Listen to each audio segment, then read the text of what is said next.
this is actually helping me focus on what I'm trying to say, because in the past I haven't really had the clarity of thought. I believe in the Sixers, the 7 chakras, and so my throat chakra has been blocked. In a sense, I have not had the ability to express my dreams, my hopes, my visions, my ideas to the world. You know, something told me this. I feel like it's been a little bit blocked. It wasn't just a video and then I believed it. Like, no, like my entire life I have felt like rejected by people and have been so just flabbergasted by people's constant reaction to me. And then I'm going and paying attention to other people's, you know, interactions with each other, and I'm noticing how others are able to really easily inspire other people, you know, in their professions, people in their day-to-day lives they're so influential. And what had me tripping is like, I'm the wisest person that I literally know, and I've had people who have just met me, you know, on the streets, you know, being in this situation, sleeping in my car. I've had people meet me and tell me that, I had one person say that I was like the manifestation of a shroom. I had somebody else tell me that when I looked at them, it gave them a sense of just like they felt valued when I looked at them in the eye. He said something, he compared me to like some celebrity, and he's like, you're this guy, and he's like, you have not looked away and you have not looked down. Looks at me, he goes, get your head up, soldier. And like, yeah, just like little stuff like that happening to me while I'm just on my own journey, walking down the street trying to look for some music to dance to. I'm having these spiritual beings stop me, and they're keeping me going. These experiences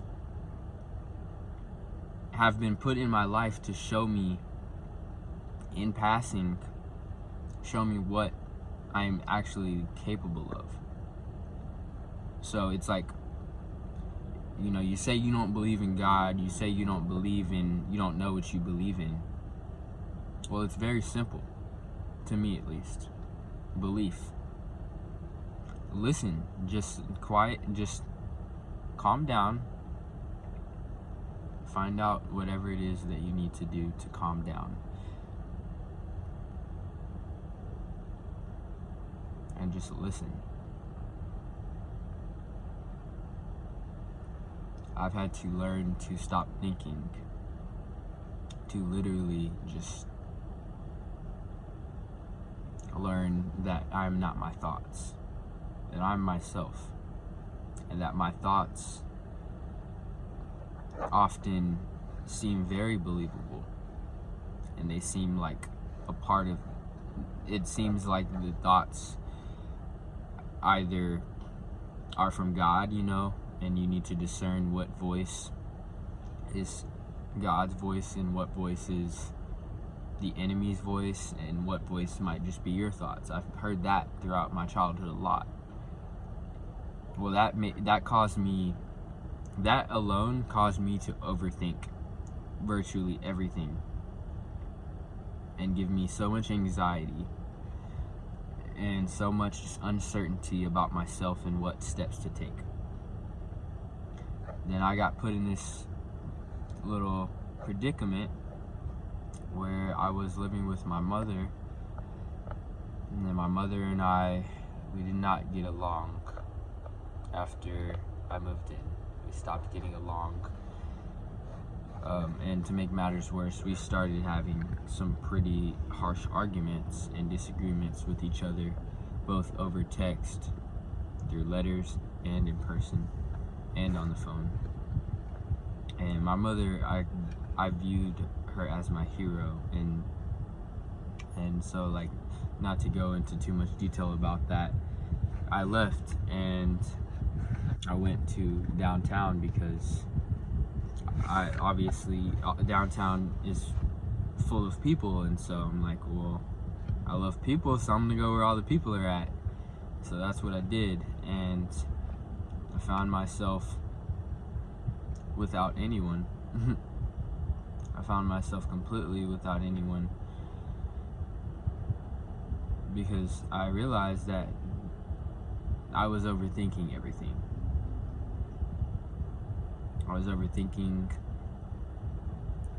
the meaning of love. It might be true that these people lack love. You know, that might be true. But that's not something to overthink. I think it, you know what I'm saying? It's like language is super weird sometimes. I personally think that the English language could have been made a little bit more fun. That's why I'm trying to learn Spanish right now. But like, yeah, it's just crazy learning how to quiet my thoughts and actually get that chakra to clear, so that I have that voice that I've been trying to use my whole life. So going back to the story,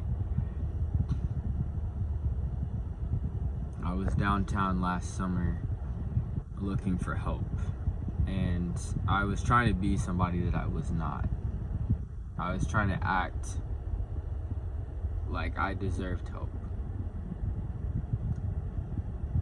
Fast forward to today, I'm not on the streets really as much. I actually have my car with me now, and so I've had a way of, you know, keeping track of my belongings and, you know, putting groceries in here and, you know, keeping my car clean, going and making sure that I visit many different places to spark my creativity, but also to remain mysterious so that no one knows my real situation, and that I can build myself up to be a businessman in Austin, become a dancer that is well known, and eventually start doing karaoke's and hopefully meet some musicians, get involved with the music scene as well. That is my plan. Well, that was my plan. The other night, I had finished dancing. I think I might have made it to the Springs to refresh myself before they closed at 10 o'clock, because that's what the time they close for that last free hour. And so I find myself driving out to Epoch Coffee. And Epoch is this 24-hour coffee shop that I've gone to a few times, and every time I've gone, it seems like a cool spot. It's very creative. It's very creatively designed. There's a lot of like witchy shit. Watch your mouth. There's a lot of witchy stuff in there, and yeah, it's like, it's a whole, like, it's almost like a dive bar, but it's like a coffee shop. So it's like a dope little fusion place with a lot of decorations. And so I go in there usually just to get water, and then I'll sit outside and I'll dance. I'll literally put my phone on blast, or when I had headphones, I would put my headphones in and I would just start dancing. And so this time, you know, I'm pretty exhausted, and it's almost 3 in the morning. And so I'm looking for some strength. I'm looking for something to motivate me to get me to the next step. I'm looking for a push. So I get on my phone, and I'm not sure if I searched up a prayer or not, but I found this prayer, and it's a 3 a.m. prayer. It's a Jesus prayer. And so I did that prayer.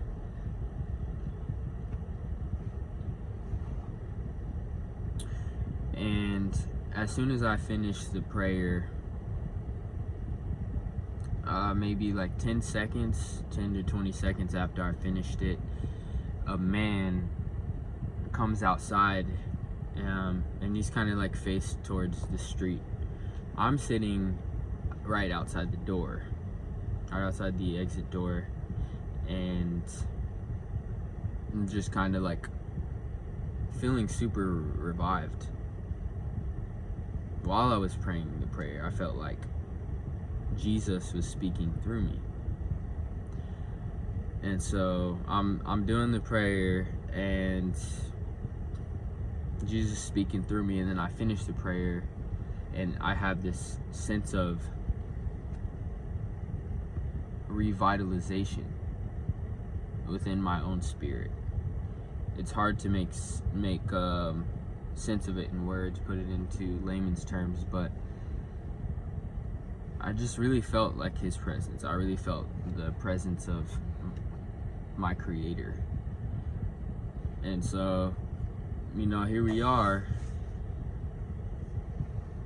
outside at 3 in the morning now. It's a little bit past 3. It's about 3:06, and the guy is just standing by the rail. He's standing by the rail, and he's playing with this little sticky thing in his hand. He's just playing with it, and I'm like trying. I see obviously a lot of like actually homeless people in the stereotypical way, and with with the description of what is commonly thought of as a homeless person.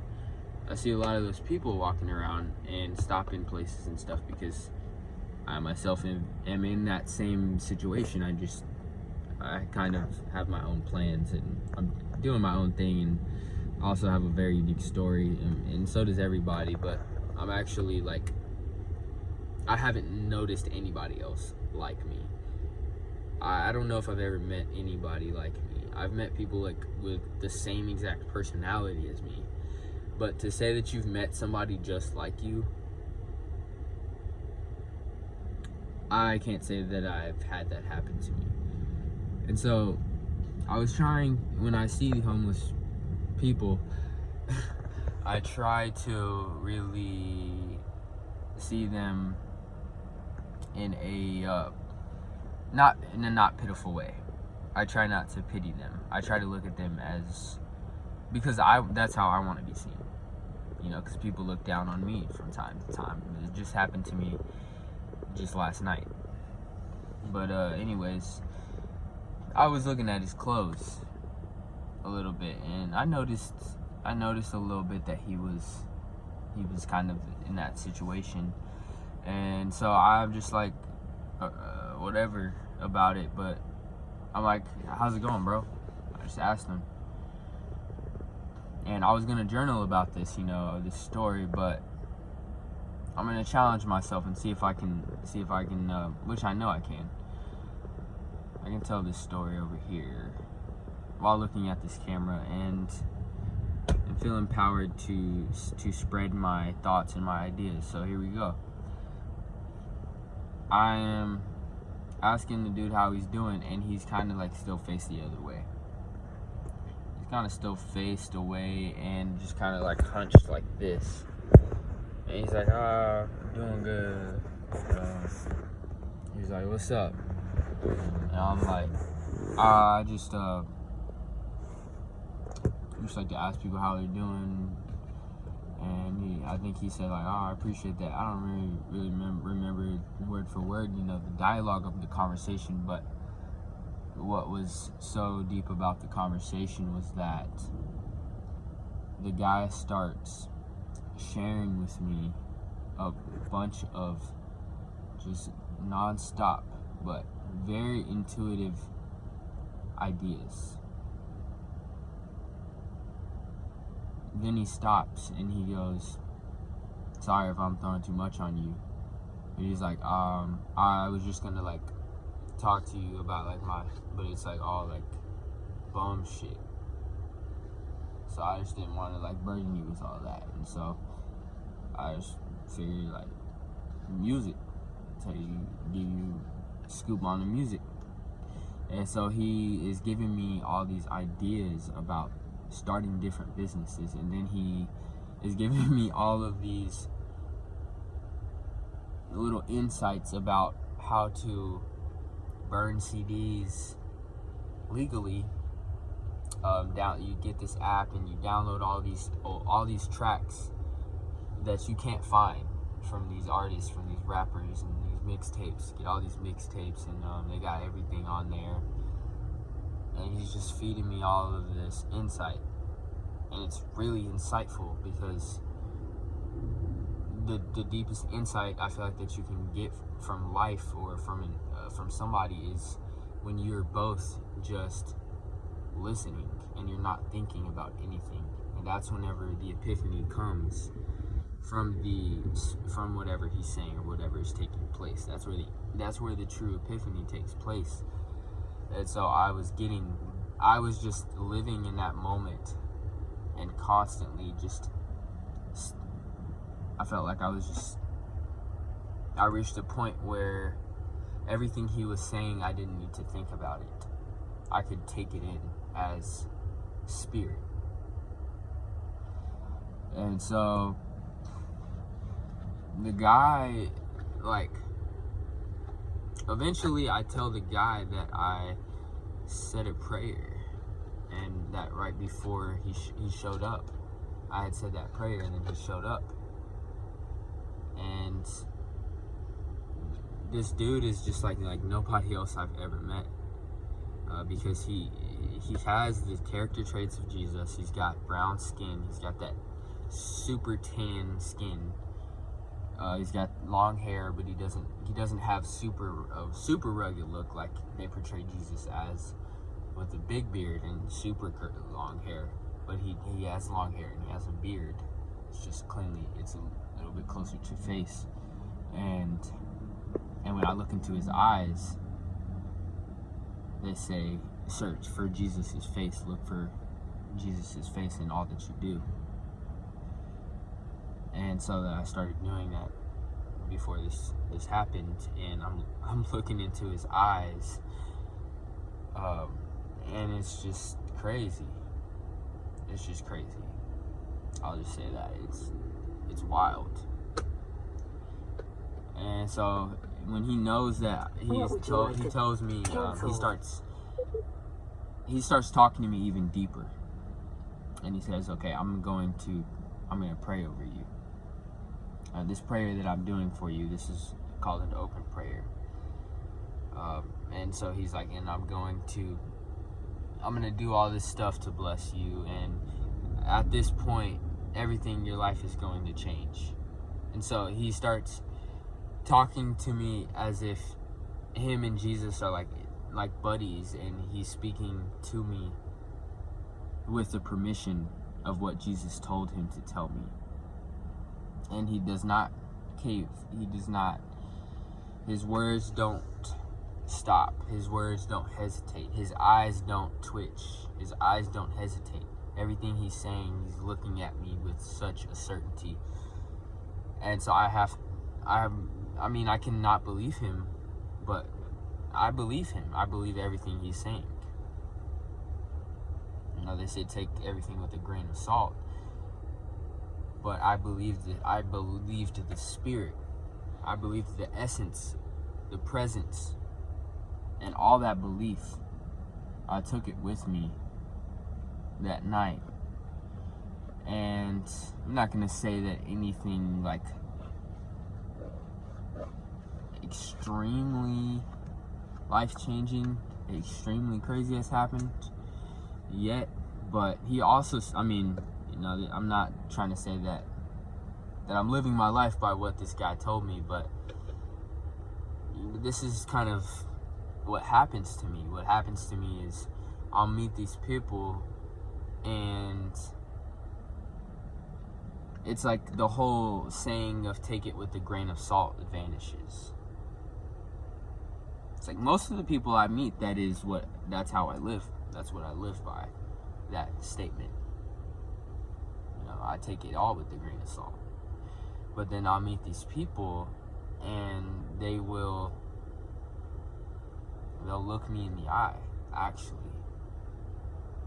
You know, there's a difference. And so, after that night, it's like that was the proof I needed. It's like that was the proof that I have been searching for this whole time, with not knowing how to think, not knowing what to think about, not knowing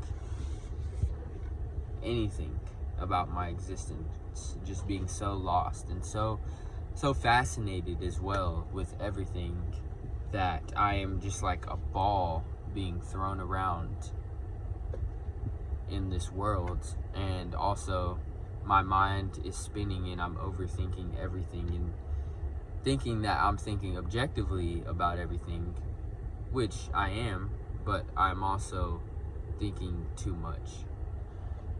And so the guy told me, he's like, even if your circumstances don't change, just trust that you are where you are for a reason, and that everything is happening and it's all unfolding by the will of God. And so he told me also, there's like that's what's so cool about music. He's like, this is what's so cool about music. You can play music all day long and just find all this music and go and search, get to use the app that I'm showing you to find the best music that you like, and then, you know, you'll figure out what your groove is, and it can calm your mind and it can quiet your thoughts. And that was also cool because I had a friend, and I think I might have mentioned her in the last video, but she was my ex-girlfriend's best friend, literal best friend that my ex-girlfriend had ever had. And so this girl passed away, but what I remember about the girl was that she loved to play music all day and all night, and she was constantly playing music. And when she was in the car, she wouldn't start the car until the music was playing. And I always looked at that and I was like, I didn't understand it, because I'm like, well, I'm all about balance. And so it's like, how am I gonna play music all day and like take all that music in, and like I don't get no quiet time? So I didn't understand why she did that, but I noticed that she did it, and I loved her for it. I loved everything about her, and I admired that she was able to do that and be at peace with that, with playing music all the time. And she had some incredible music, she really did. So after, you know, receiving that insight, that little piece from the man, he's a younger man, you know, he wasn't like too much of an older man. He was closer to my age, but he's probably like maybe 29 or something like that. I think he was actually 29. Oh, lightning. And so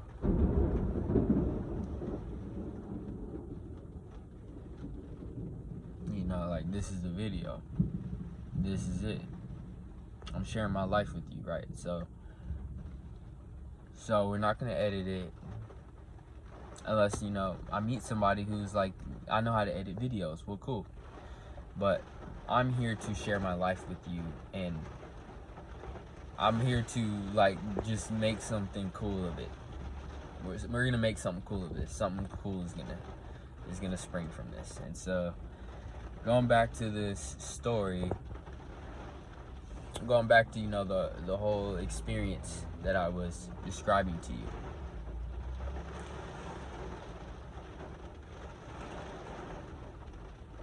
I had an epiphany about listening to music.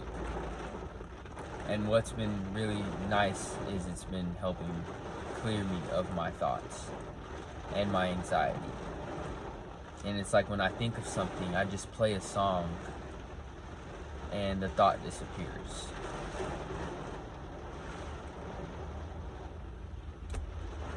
It's just gone. It's beautiful.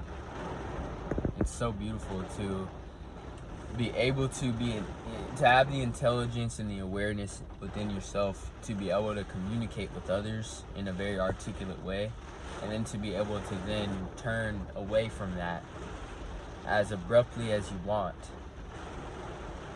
and just go about your life with no distractions.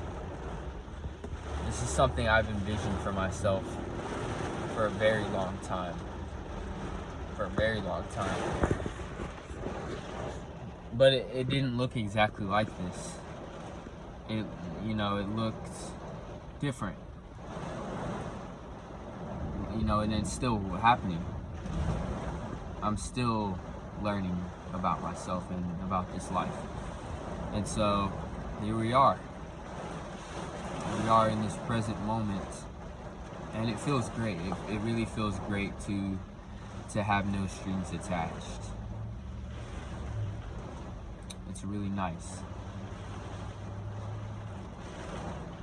So if you're watching this video, I appreciate you watching it and, just catching the vibe real quick. Catching the vibe. I am in San Marcos. The sun is coming down pretty nicely. Outside of the smoke shop.